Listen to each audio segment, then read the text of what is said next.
Bonjour, dans cette vidéo, on va voir à quoi servent les variables en programmation et on va voir également comment permettre à l'utilisateur d'entrer des données dans le programme via le clavier. Alors on commence par les variables. Donc une variable sert à stocker une valeur dans un espace mémoire qui va être réservé. Évidemment, pour retrouver ensuite cette valeur, il faut déclarer notre variable, c'est-à-dire donner un nom à cet espace mémoire de façon à pouvoir le retrouver ensuite. Alors il existe plusieurs types de variables. Donc pour nous, on va commencer à utiliser le type number, donc les nombres, qu'ils soient entiers ou décimaux, ainsi que le type string, qui correspond aux chaînes de caractères. Mais il faut savoir qu'il y a bien sûr d'autres types de variables, comme les booléens, les tableaux, les objets, etc., qu'on verra plus tard. Alors ensuite, le nom d'une variable ne doit pas comporter ni d'espace, ni de caractère spécial. Donc par convention générale, on fera commencer le nom d'une variable par une lettre minuscule ou un tiré du bas. Moi j'utiliserai plutôt des lettres minuscules. Et ensuite, vous voyez que lorsque on veut indiquer que notre variable a plusieurs mots, comme par exemple H du capitaine, eh bien on utilisera la notation camel case, c'est-à-dire la case chameau, c'est-à-dire qu'à chaque nouveau mot, eh bien, comme on ne peut pas mettre d'espace, eh bien on met une lettre majuscule, comme ceci, avec le D ici du et le C du capitaine. Voilà donc des différents exemples, hein, I, prix, etc., etc.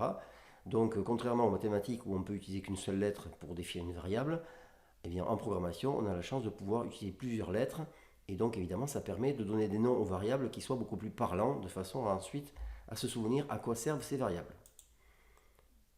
Alors ensuite, pour déclarer une variable, il va falloir utiliser un mot-clé.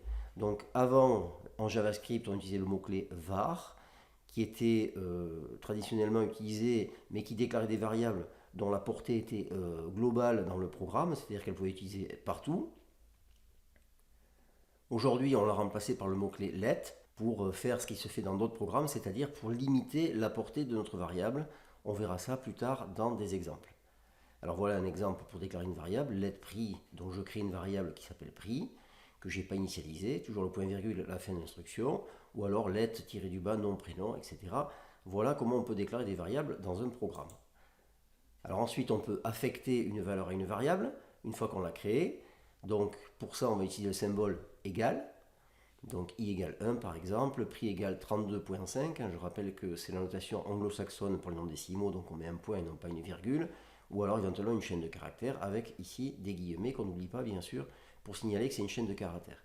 Autant dans le nom de la variable, je ne mets pas d'espace, autant évidemment dans ma chaîne de caractères, je peux mettre des espaces si j'ai envie, ça ne pose pas de problème. Un espace est un caractère comme un autre. On peut aussi compacter la déclaration de la variable et l'affectation d'une valeur en faisant tout d'un coup, on parle à ce moment-là d'initialisation, par exemple let i égale 1, donc on crée en même temps la variable i et en même temps on lui affecte la valeur 1, bon, etc., hein, les autres exemples qu'on a vus juste au-dessus. Alors maintenant, il faut aussi pouvoir entrer des choses via le clavier dans notre programme pour que l'utilisateur évidemment interagisse avec le programme. Donc la fonction qu'on va utiliser nous ici, c'est la fonction prompt. Alors prompt, on a vu déjà alerte qui permettait d'afficher une boîte de dialogue avec l'utilisateur, mais simplement en mettant un message. Là, on aura également un pop-up, donc aussi une boîte de dialogue, mais simplement, on demandera à l'utilisateur via un message de entrer une valeur dans notre programme pour qu'il puisse ensuite l'utiliser. Donc exemple, si on met stprix, alors pourquoi st? Parce que st ça rappelle string, donc une chaîne de caractères, hein, puisque lorsqu'on va utiliser l'instruction prompt, on va toujours récupérer une chaîne de caractères à l'arrivée, c'est très important. Donc ici, vous voyez, on lui met un message pour lui demander de rentrer quelque chose, donc entrer le prix de l'article. Ici, on met rien, on peut mettre une valeur par défaut si on veut. Et donc, il va rentrer son prix, il va valider avec entrée, et nous, on va récupérer ce qu'il a tapé, et on va le stocker dans la variable qui s'appelle stprix. Alors attention, si on veut faire des calculs avec cette valeur qui a été entrée au clavier, il va falloir la convertir en nombre, parce que sinon, par défaut, c'est une chaîne de caractères, et donc je ne peux pas faire des calculs avec une chaîne de caractères, en tout cas pas des calculs arithmétiques. Donc ici, ce qu'on va faire, c'est qu'on va convertir. Donc par exemple, on peut convertir ici, vous voyez, une chaîne de caractères en un nombre décimal en faisant number.parseFloat, float qui est le nombre décimal en anglais, ou alors on peut la convertir en nombre entier si on veut en faisant number parse int. Donc c'est ce qu'on utilisera lorsqu'on a récupéré une entrée clavier avec prompt. Eh bien, si on veut que ce soit un nombre utilisable dans des calculs, on va le convertir soit en décimal, soit en entier avec une de ces deux instructions qui sont ici. Donc exemple, si je veux récupérer un prix, eh bien l'utilisateur va taper 32.5 au clavier, ça va être stocké sous forme de chaîne de caractères, et donc il va falloir le convertir en nombre décimal pour pouvoir ensuite l'utiliser, par exemple pour calculer une TVA ou etc. avec ce prix. Autre exemple, l'âge, où là on voudrait un entier, donc l'utilisateur tape 18 au clavier, de nouveau c'est une chaîne de caractères, on va le convertir en entier grâce à l'instruction number.parseInt et ça deviendra ensuite un entier, l'entier 18 qu'on pourra utiliser pour faire des calculs, pour ce qu'on veut. Voilà, dernier exemple avec le prix. Donc ici, on peut aussi faire en deux étapes, c'est-à-dire d'abord récupérer ici stprix, donc c'est une variable de type chaîne de caractères dans laquelle on a récupéré ce qu'a tapé l'utilisateur dans le prompt. Et on peut ensuite, un peu plus tard, si on veut, avoir une autre variable où on va convertir cette chaîne de caractères prix en nombre prix qui soit utilisable dans un calcul. Alors les opérateurs arithmétiques, bon, on a les opérateurs classiques, plus, moins, le multiplier qui est une étoile, le diviser qui correspond au slash. Ensuite, ça c'est le reste de la division euclidienne, c'est-à-dire si je divise 5 par 2 et que je fais une division euclidienne, je veux le reste, 5 divisé par 2 ça fait 2, il reste 1, donc ça me renverra la valeur 1. Ensuite on a la puissance, donc par exemple 2 puissance 3, c'est 2 fois 2 fois 2, donc ça s'exprimera ici 2, 2 étoiles 3. Les règles de priorité sont exactement les mêmes qu'en mathématiques et on a exactement le même usage des parenthèses qu'en mathématiques. Ensuite, on peut également faire des opérations sur les chaînes de caractères. Donc pour ça, on a l'opération plus qui permet de concaténer deux chaînes de caractères, c'est-à-dire que si on additionne deux chaînes de caractères, ça fait une chaîne de caractères qui est composée des deux chaînes de caractères qui se suivent séparées par plus. Voilà, donc exemple, si je veux concaténer des chaînes, donc je peux comme ça faire un affichage multiple avec une chaîne de caractères plus là une valeur numérique éventuellement qui sera 32 plus une autre chaîne de caractères. Et donc à l'écran, si j'affiche stprix, ça va afficher le prix est de 32 euros. Autre possibilité que je n'utiliserai pas mais qu'on peut aussi utiliser, que vous allez trouver peut-être dans des programmes, c'est cette écriture-là, vous voyez ici avec ces symboles curieux qui correspondent à la touche Alt-GR du chiffre 7 sur le clavier, donc juste au milieu, en haut. Et donc, une fois qu'on a mis ces petits quotes là, on peut ici traduire la même chose que ce qu'on a fait ici avec les guillemets, plus, etc. On peut traduire ça sous cette forme-là en mettant la valeur numérique entre accolades avec un dollar devant. Et donc ça aura exactement le même effet que ce qui est écrit ici. Bon, personnellement, j'utiliserai plus cette écriture-là que celle-là avec laquelle je ne suis pas très familier. Voilà, donc maintenant on va faire un script. Donc on va faire le script qui est ici. Et donc vous pouvez le voir ensuite. Alors qu'est-ce qu'on va faire? Donc on a toujours notre commentaire ici. On va créer trois variables, une qui s'appelle dividende, une qui s'appelle diviseur, une qui s'appelle quotient. Le quotient, on va l'initialiser à 0, alors que les autres ne sont pas initialisés puisque c'est l'utilisateur qui va rentrer les valeurs. Alors ensuite, on va ici afficher la valeur du diviseur dans la console pour voir ce que ça nous dit, puisque le diviseur n'a pas été initialisé, donc ça pourrait être intéressant de voir ce qu'il y a dedans quand on a une valeur qui n'est pas initialisée. Ensuite, on va rentrer via le clavier la valeur du dividende et du diviseur qu'on va convertir ici en nombres décimaux. D'accord, vous voyez, entrer le dividende. La valeur par défaut, c'est 0. Ici, la valeur par défaut, c'est 1. Et donc, ensuite, on va faire le calcul du quotient de dividende divisé par diviseur. Et on affichera le résultat à l'aide d'un pop-up d'abord, avec le pop-up alerte, comme on a su faire déjà à la vidéo précédente. Ici, vous voyez qu'on va concaténer une chaîne de caractères avec un nombre et une autre chaîne, donc de façon à avoir la phrase comme on l'a vu dans la diapo précédente. Et après, on va également afficher ça dans la console avec les deux façons de faire, c'est-à-dire soit en concaténant des chaînes de caractères comme ici, avec des plus, soit en utilisant la notion dollar comme on l'a vu dans la diapo précédente. Donc maintenant, on va ouvrir Visual Studio Code pour taper tout ça. Alors une fois qu'on a ouvert Visual Studio Code, donc on retrouve évidemment les fichiers qu'on avait créés à la vidéo précédente. Donc on peut supprimer celui-là puisqu'il ne nous sert plus, on fait le fermer, on ne le supprime pas, on le ferme. Et donc on va créer un nouveau fichier qu'on va appeler variable et entrée clavier. Donc pour ça on va faire fichier. Alors si par hasard vous n'avez plus tout ça, vous faites fichier, ouvrir le dossier.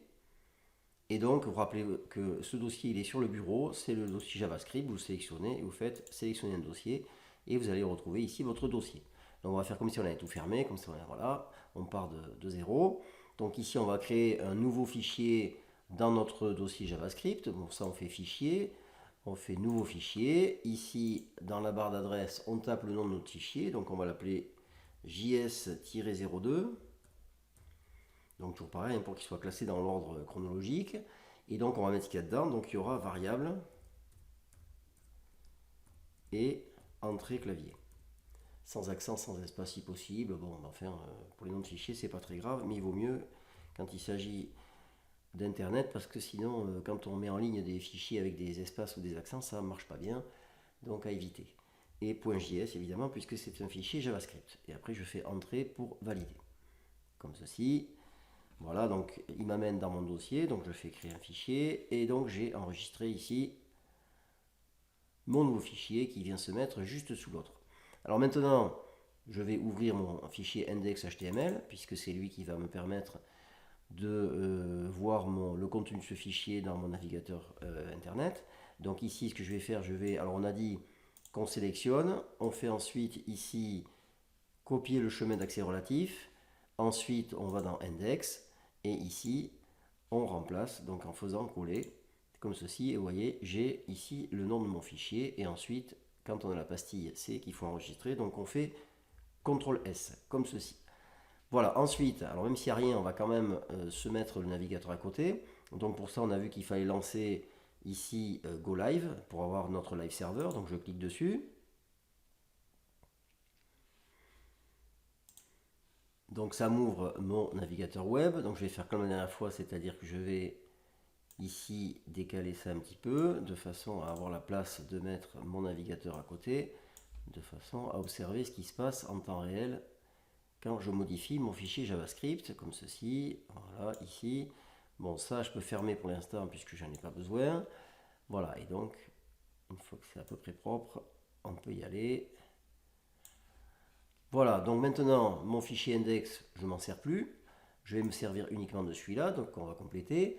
Alors, on a dit, d'abord, on va se rappeler comment on fait pour faire un commentaire. Donc, commentaire / comme ceci. Et donc, on va mettre, par exemple, ce programme calcule le quotient de 2 entiers.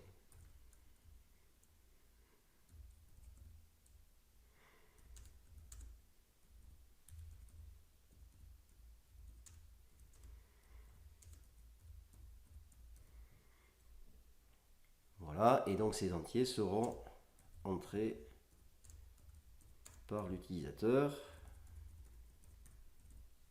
comme ceci. Alors ensuite, on va commencer par déclarer nos variables. Donc on va mettre un commentaire comme c'est le début, pour se rappeler ensuite ce qu'on avait fait à ce moment-là. Donc déclaration des variables.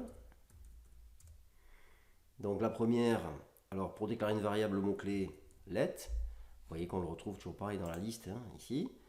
Un espace, ensuite je mets le nom de ma variable, donc dividende.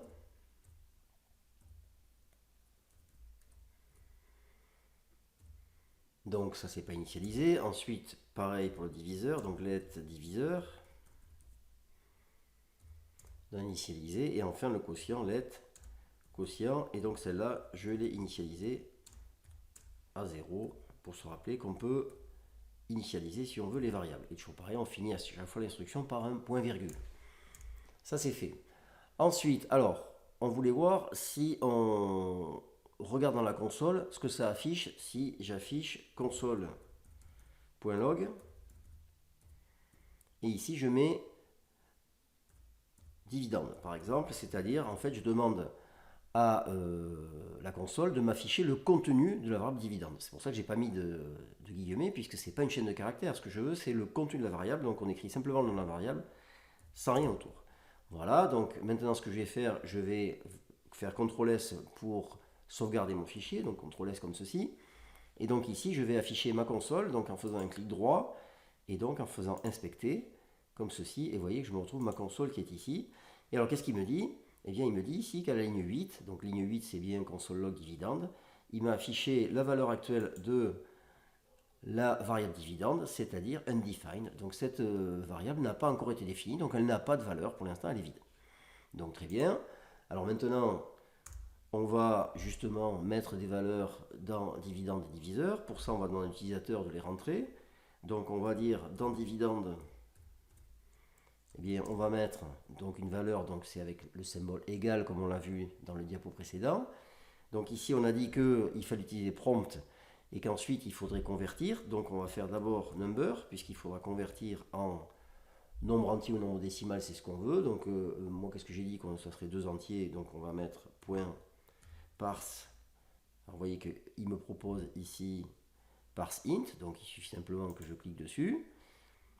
Ensuite, dans la parenthèse, je vais mettre quoi? Prompt, puisque ce que je veux, c'est que l'utilisateur me tape quelque chose sur le clavier. Donc prompt, entre parenthèses. Donc ici, je vais mettre le message. Qu'est-ce que je vais mettre comme message? Je vais mettre entrée. Ici, c'est évidemment un guillemet.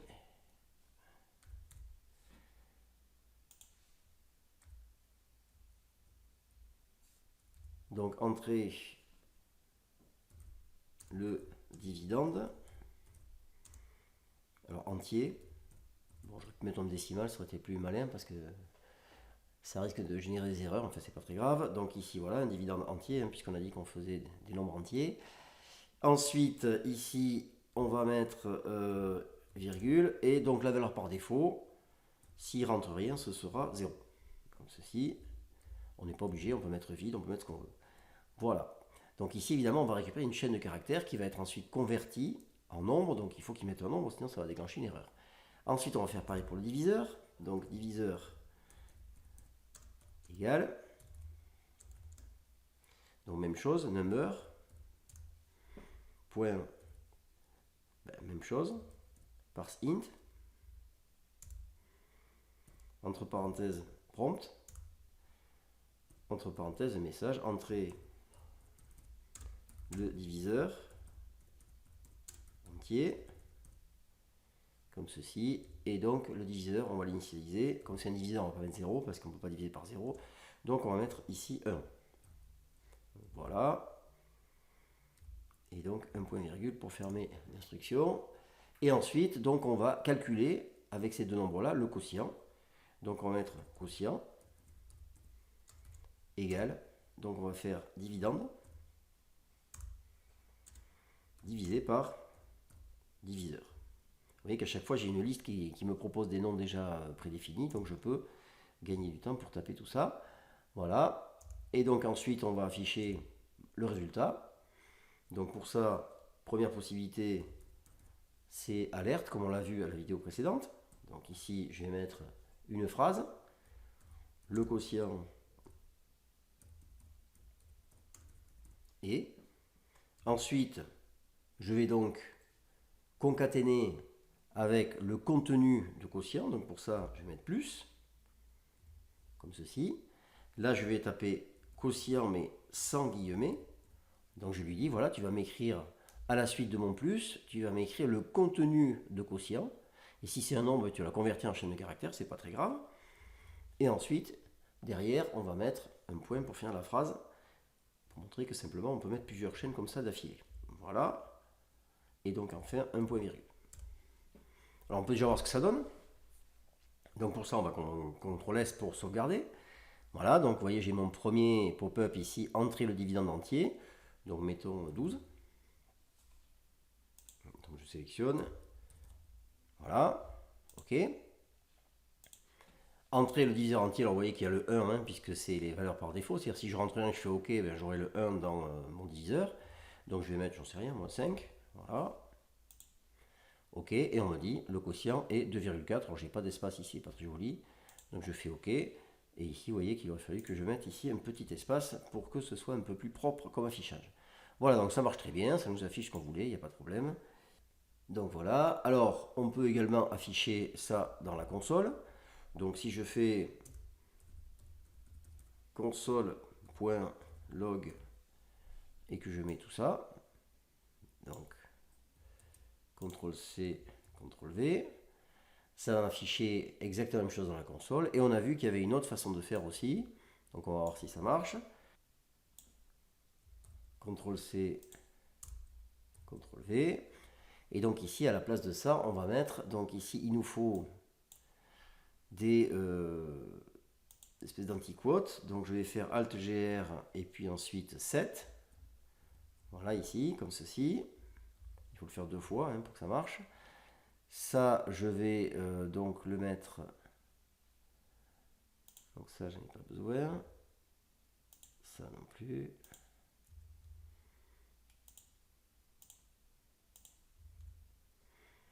Donc ici, je vais mettre dollar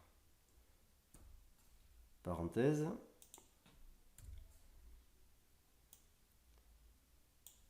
Et tout ça, je vais le mettre entre mes deux antiquotes. Donc je vais faire couper. CTRL V. Ici, je mets mon point comme ceci. Et ici, je mets une parenthèse pour fermer tout ça. Voilà, donc j'ai tout qui est bien compris là-dedans.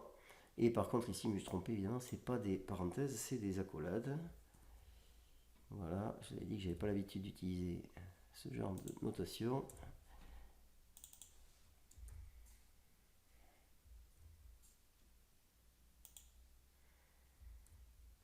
Voilà, alors ce qui est bien, c'est que si on se trompe, vous voyez, avant j'avais une chaîne de caractères, j'avais tout de la même couleur, c'est pour ça que je me suis dit qu'il y avait quelque chose qui n'allait pas, puisque j'aurais dû retrouver mon nom de variable en bleu, puisque vous voyez que les noms de variables sont toujours écrits en bleu.